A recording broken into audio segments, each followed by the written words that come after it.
ప్రభువా,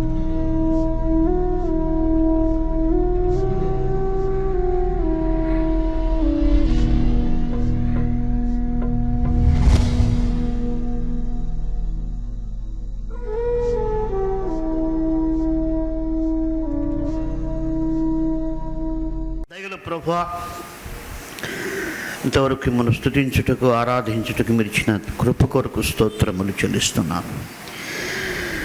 మీ వాక్యము చేత మేము జీవించుదామని మీరు సెలవిచ్చి ఉన్నారు. మేము ఎలాంటి పరిస్థితుల్లో ఉన్నప్పటికీ మీ వాక్యము మమ్మను జీవింపచేయును. అలాగన మీ వాక్యము వెల్లడేగినప్పుడు అవి వెలుగును కలిగించునని మీరు సెలవిచ్చి ఉన్నారు. మీ వాక్యం మేము ధ్యానించునగా మా ఆత్మీయ జీవితాలను దీవించుమని యేసు శక్తిగల నామమున ప్రార్థిస్తున్నాము తండ్రి, ఆమేన్. పౌలు జీవితం ఒక విశిష్టమైనటువంటిది. ఎందుకంటే యేసు ప్రభు యొక్క శిష్యులు ఆ యొక్క 12 మంది కంటే ఎక్కువగా దేవుడు పౌలుని వాడుకున్నాడు. న్యూ టెస్ట్మెంట్లో రాయబడినటువంటి అనేకమైన పత్రికలు పౌలు చేత వ్రాయబడ్డాయి. ఆయన దేవుని కొరకు ఎంతో విస్తారమైనటువంటి సేవ చేశాడు. నమ్మకమైనటువంటి పరిచారకునిగా జీవించాడు. అంతేకాదు ఇక్కడ మనం చదువుకున్నటువంటి వాక్య భాగంలో చూస్తే, మరియు దేవుడు పౌలు చేత విశేషమైన అద్భుతములను చేయించాడు. గ్రేట్ మిరకల్స్ అన్నాడు. కింగ్ జేమ్స్లో స్పెషల్ మిరకల్స్ అన్నాడు.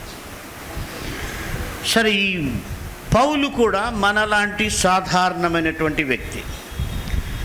అంతేకాదు మనకంటే ఘోరమైన పాపి అని ఆయనే 1 తిమోతి 1:15 చెప్పాడు. నేను పాపులలో ప్రధానమైనటువంటి పాపిని అన్నాడు. మరి ఇలాంటి ఒక సాధారణమైనటువంటి మనిషిని, ఇలాంటి మరి ఒకప్పుడు పాపులలో ప్రధాన పాపి అయినటువంటి పౌలును దేవుడు రక్షించి ఇంత విశేషంగా ఆయన్ని ఆశీర్వదించడానికి కారణాలేంటి అని మనం చూసినట్టయితే, పౌలు జీవితంలో ఆయన దేవుని కొరకు చాలా తీర్మానాలు చేశాడు. కొన్ని ప్రిన్సిపల్స్ను ఆయన కలిగి ఉన్నాడు. బిబ్లికల్గా తన జీవితాన్ని దేవుని వాక్యపు వెలుగులో తాను తీసుకున్నటువంటి కొన్ని నిర్ణయాలు అతని ఆత్మీయ జీవితంలో జయ జీవితాన్ని, అతని పరిచర్య జీవితంలో ఫలించే వ్యక్తిగాను ఆయన్ను చేశాయి. సో మనం కూడా యేసు ప్రభువుని నమ్ముకున్నాం. మనం కూడా ఒకప్పుడు దేవుని ప్రజగా ఉండక ఇప్పుడు దేవుని ప్రజగా ఉన్నాం.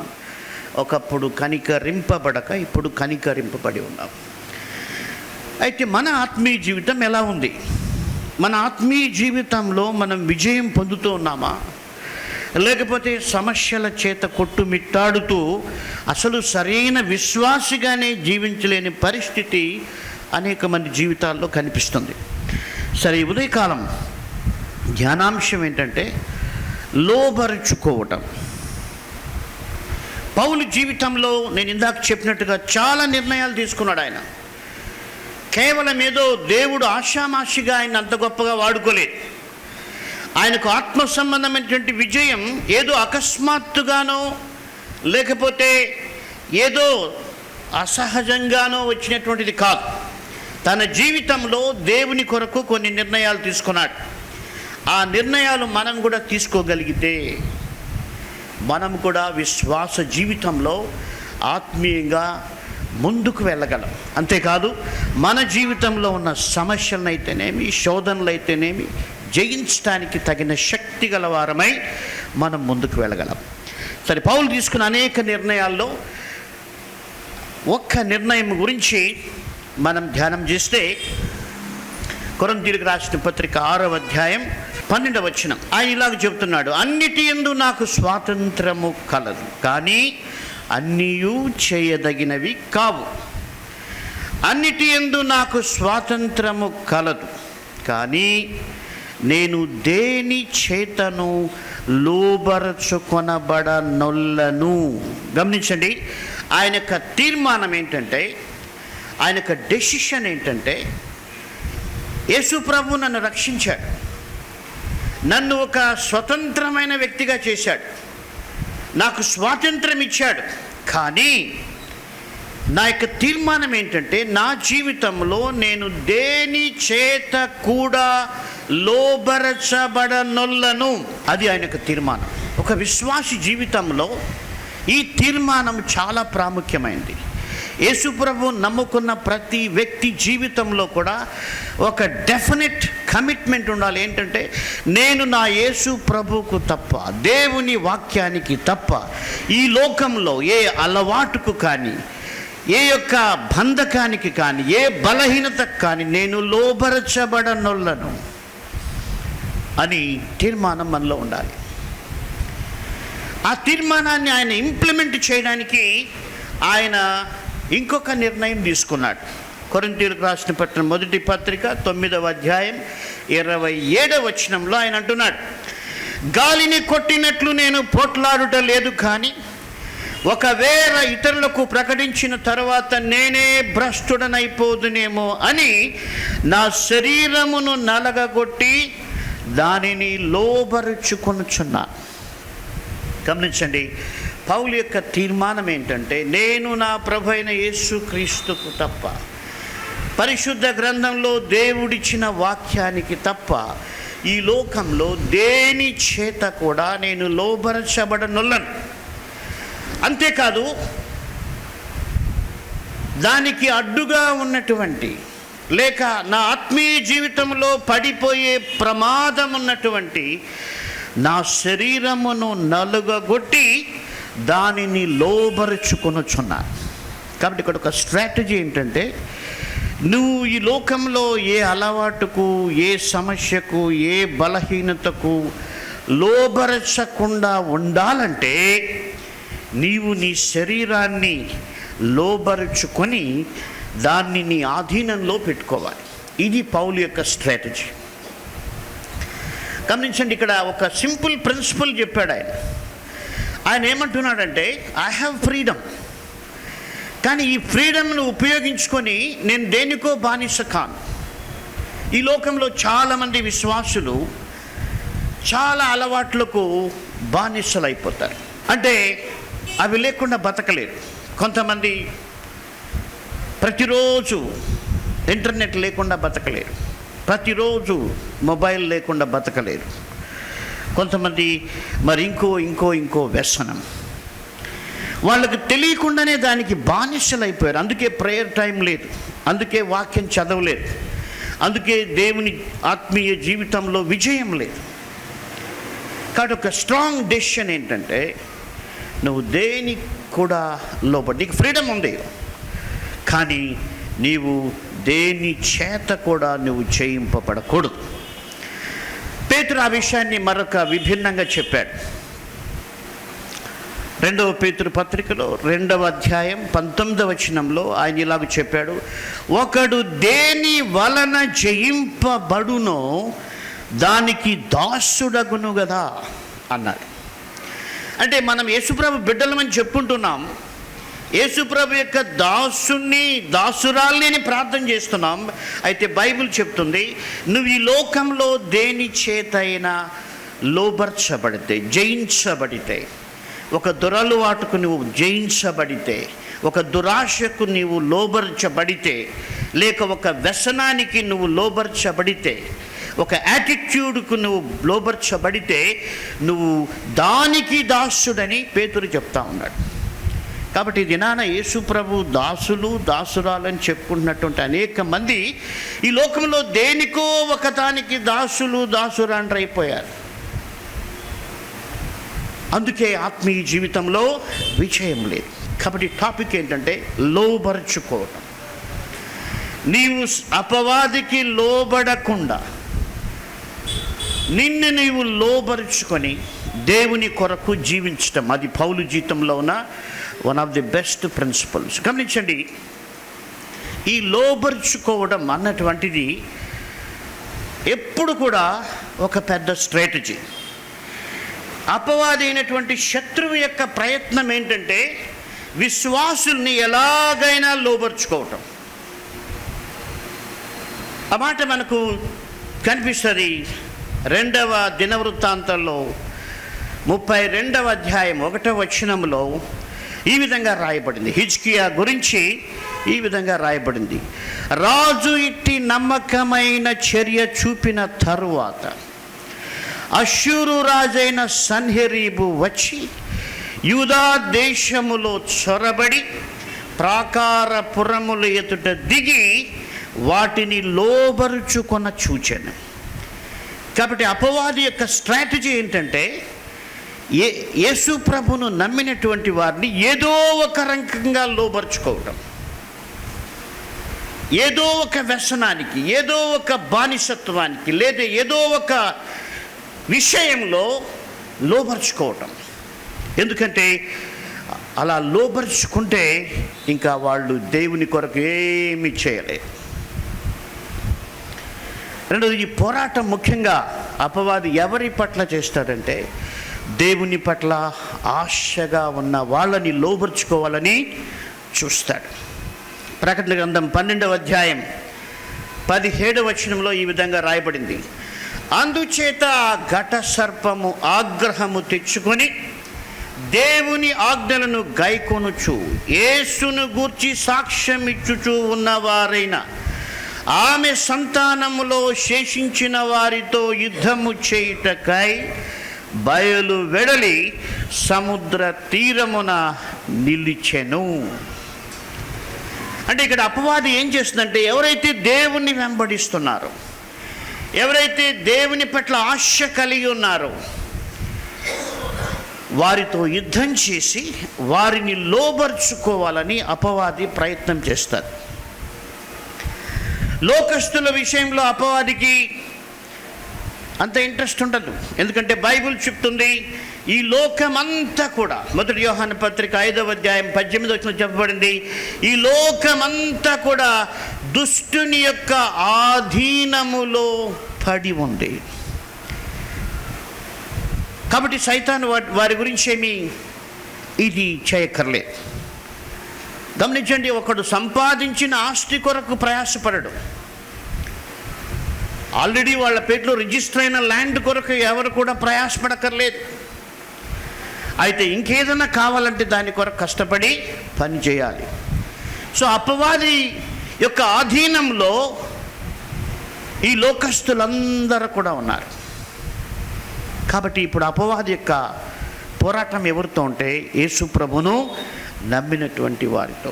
కొలొస్సీయులకు రాస్తూ ఉన్నాడు, నేను ప్రతి మనుష్యుని క్రీస్తునందు సంపూర్ణునిగా చేసి ఆయన ఎదుట నిలువబెట్టవలనని సమస్త విధములైన జ్ఞానముతో మేము ప్రతి మనిషికి బుద్ధి చెప్పుచు ప్రతి మనుష్యునికి బోధించుచు ఆయనను ప్రకటించుచున్నాం.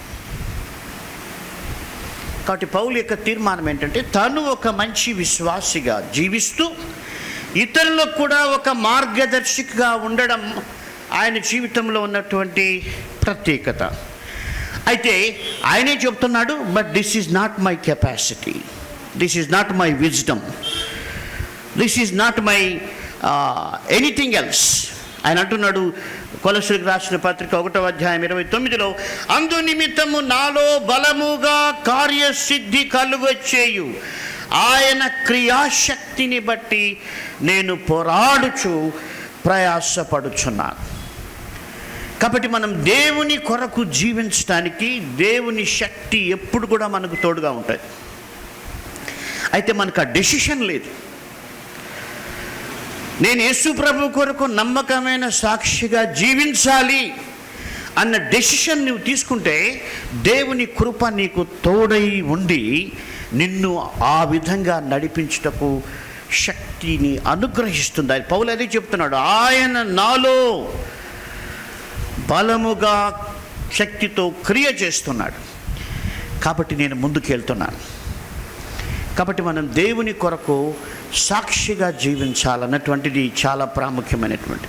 యేసుప్రభు మనల్ని ఎందుకు రక్షించాడు అన్న విషయం మర్చిపోయి మనకిష్టమైనవి కోరుకొని మనకు కావలసినవి ఏరుకొని ఆత్మీయ జీవితం నుండి పారిపోతూ ఉన్నాం.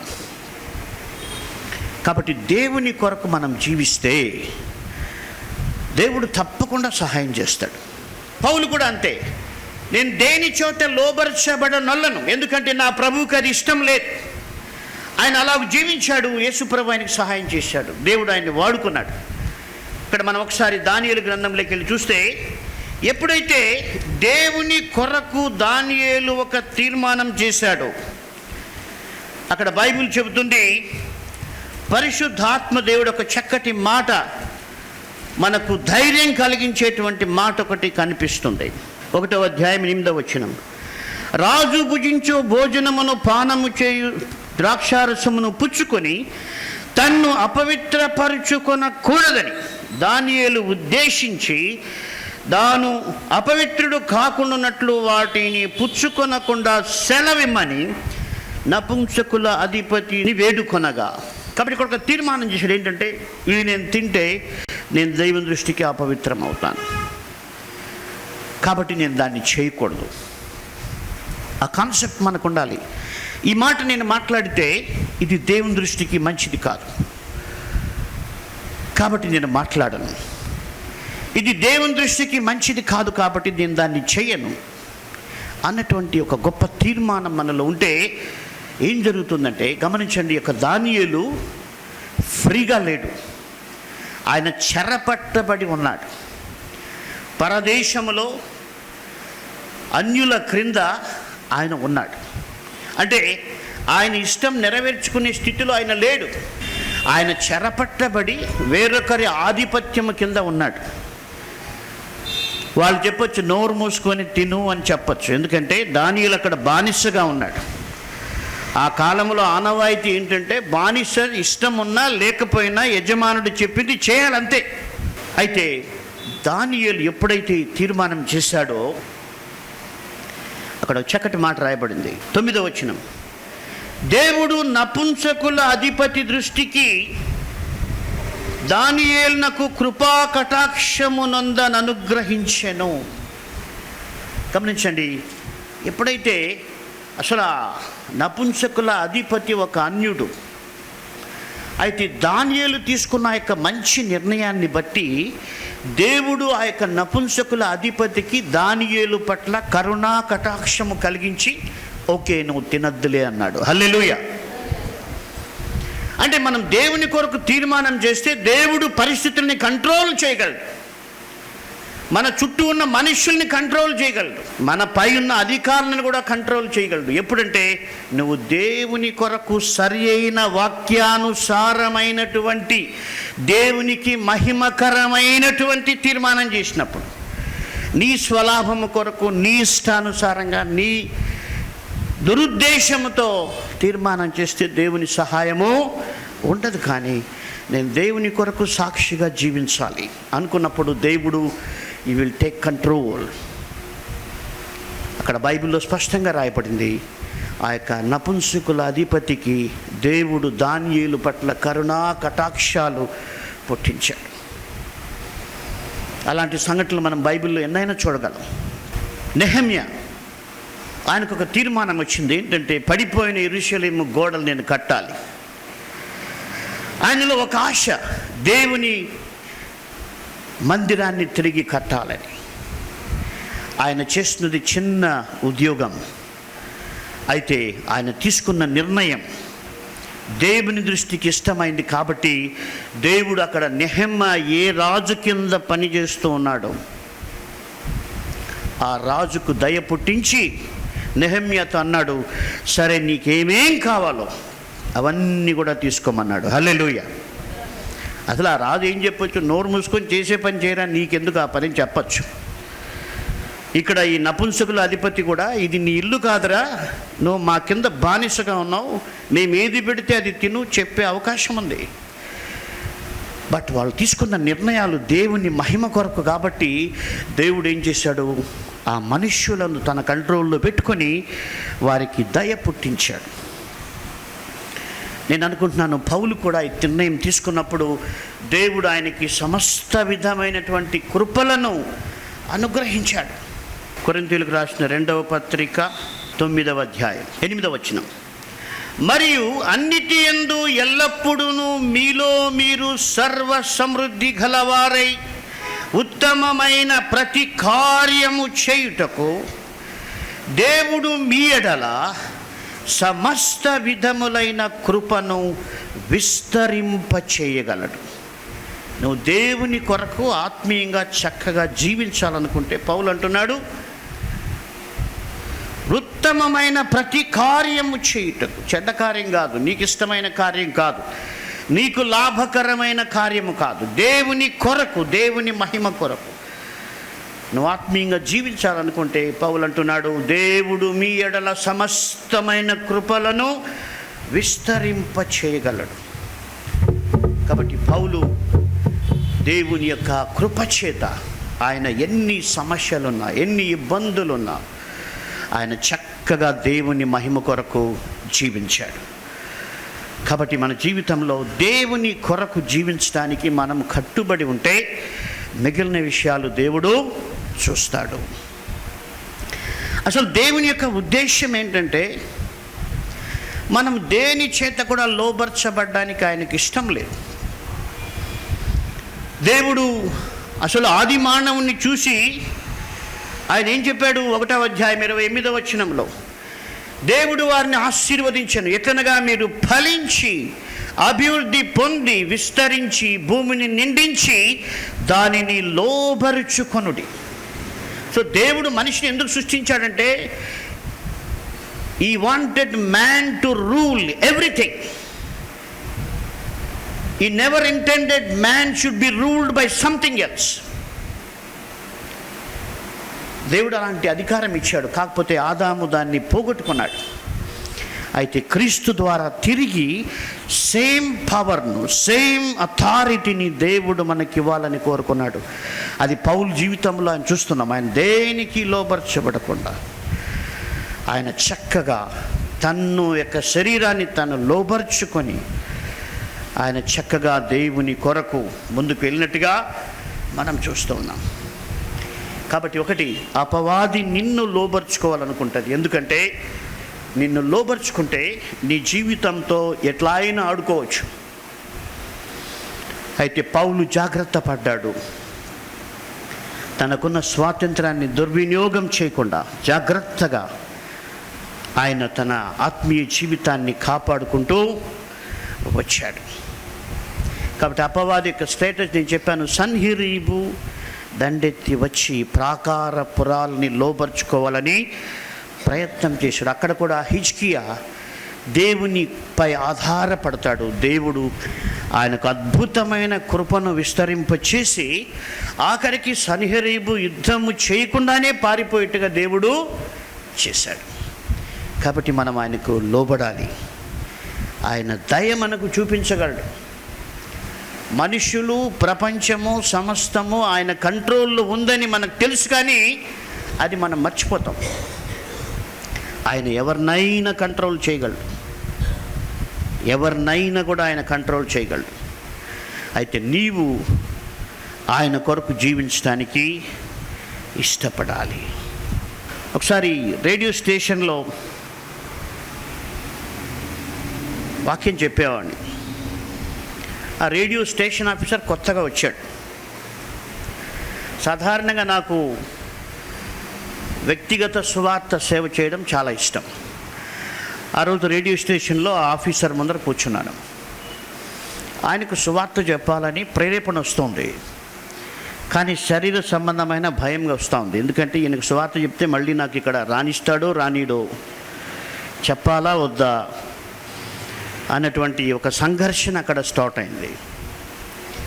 అప్పుడు నేను ప్రేయర్ చేసుకున్నాను, ప్రభువా నువ్వు నాకు సహాయం చేయి, నేను ఒప్పుకుంటున్నాను, నేను భయపడుతున్నాను నేను సువార్త చెప్పడానికి, ఇప్పుడు ఏం చేయాలో నాకు తోచడం లేదు, అయితే నీ చిత్తం నేను చేయాలి అని ప్రార్థన చేసినప్పుడు దేవుడు ఎంత ఆశ్చర్యంగా జవాబిచ్చాడంటే, ఆయన సడన్గా మాట్లాడుతూ ఆ ఆఫీసర్ నన్ను అడిగారు, మరి మీరు ఎలాగ యేసు ప్రభువుని నమ్ముకున్నారు అని అడిగాడు. హల్లెలూయా.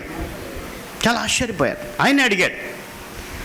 నేను చెప్పడానికి జంకుతా ఉన్నా, అయితే దేవుడు ఆయనే అడిగేట్టుగా సహాయం చేశాడు. కాబట్టి మనం ఆయన చిత్తం చేయాలనుకుంటే పరిస్థితులు సమస్తమును కూడా ఆయన కంట్రోల్ చేస్తాడు. ఆయన చిత్తము మనం చేయకపోతే పరిస్థితులన్నీ వ్యతిరేకమైపోతాయి. పరిస్థితులన్నీ కూడా వ్యతిరేకమైపోతాయి. కరువు వస్తుంది, స్నేహితులు దూరం అవుతారు, తిండి దొరకదు, పందుల దగ్గరకు పోవాల్సి వస్తుంది. అయితే ఆయన చిత్తం చేయాలను. తప్పిన కుమారుని జీవితం చూడండి. దేవుని చిత్తానికి విరోధంగా ఆయన తండ్రిని వదిలిపెట్టి పోయినప్పుడు ఏం జరిగిందంటే పరిస్థితులన్నీ ప్రతికూలమైపోయాయి. అప్పుడే కరువు వచ్చింది, అప్పుడే కష్టం వచ్చింది, అప్పుడే అందరూ వెళ్ళిపోయారు. మరి అప్పుడే కనికరం లేని మనుషుల దగ్గర పనికి చేరాల్సి వచ్చింది. పందులు కూడా ఆయన్ని కనికరించని పరిస్థితి వచ్చింది. బట్ అక్కడ తిరిగి ఆయన ఒక తీర్మానం చేశాడు. ఏంటంటే నేను నా తండ్రి ఇంటికి వెళ్ళాలి. గమనించండి, పరిస్థితులన్నీ కూడా ఆయనకు అనుకరించాయి, పరిస్థితులన్నీ కూడా ఆయనకు సహకరించాయి. Hallelujah. He was able to get up. లేచిపోయే శక్తి దేవుడిచ్చాడు. అంతేకాదు, అక్కడ పరిస్థితులన్నింటినీ కూడా దేవుడు ముందుగానే సిద్ధపరిచాడు. తండ్రి ఎదురు చూస్తున్నాడు.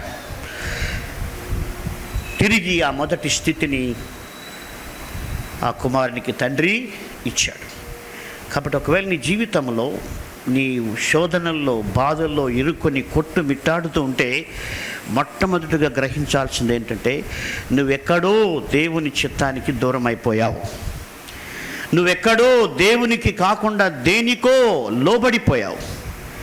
అందుకే పరిస్థితులు మారిపోయాయి. అయితే నువ్వు దేవునికి లోబడాలని తీర్మానం చేస్తే దేవుడు మళ్ళీ అన్నిటినీ కూడా సరిచేస్తాడు. కాబట్టి ఆయన వాక్యం మనం ఎక్కువ చదివితే మనకు దేవుడు ఆ యొక్క శక్తిని అనుగ్రహిస్తాడు. ప్రార్థన చేసుకుందాం. దయగల ప్రభువా, మిమ్మల్ని స్తుతిస్తూ ఉన్నాం. అవును తండ్రి, పౌలు సహితము మాలాంటి ఒక మనిషి. అంతేకాదు, ఆయన తను స్వయంగా చెప్పాడు, మా అందరికంటే గొప్ప పాపని ఆయనే చెప్పాడు. అయితే కూడా మీరు ఆయన్ని మా ప్రభు గొప్పగా వాడుకున్నారు. మీ నామ మహిమ కొరకు ఆయన్ను ఆశీర్వదించి అనేకులకు ఆశీర్వాదకరంగా చేశారు. మరి పౌలు దాని నిమిత్తం ఎన్నో మంచి తీర్మానాలు చేశాడు. ఈ రోజున ఆయన చేసిన ఒక తీర్మానం మేము ధ్యానం చేశాం. నేను దేని చోట కూడా లోబరచబడనొల్లను. నా జీవితంలో యేసుకు మాత్రమే నేను లోబడి ఆయన వాక్య ప్రకారం జీవిస్తాను. అందుకొరకు అడ్డుగా వచ్చే నా శరీరాన్ని నేను నలుగగొట్టుకొని దాన్ని లోబర్చుకుంటానని చెప్పాడు. అలాగే మా ప్రభా, మీ భక్తుడైనటువంటి దావీదు కూడా నేను నీ వాక్యమును గైకొనున్నట్లు నా హృదయమును నేను లోబరుచుకొనుచున్నానన్నాడు. ఇది తుదవరకు నిలుచు నిత్య నిర్ణయం అన్నాడు. దానియేలు మీ కొరకు తీర్మానం చేశారు. మీరు ఆయనకు కృపను అనుగ్రహించారు. కాబట్టి మా జీవితాల్లో మీ కొరకు మేము జీవించాలి. అలాంటి ఆశను, అలాంటి శక్తిని మాకు అనుగ్రహించి ఈ లోక సంబంధమైన ప్రతి విధమైనటువంటి బలహీనత నుండి బయటపడి మీ నామాన్ని మహిమపరిచే విధంగా మీ ఆత్మీయులో ముందుకు సాగుటకు మీరే సమస్తమును శాసించుమని యేసు శక్తిగల నామమున ప్రార్థిస్తున్నాము తండ్రి. ఆమేన్.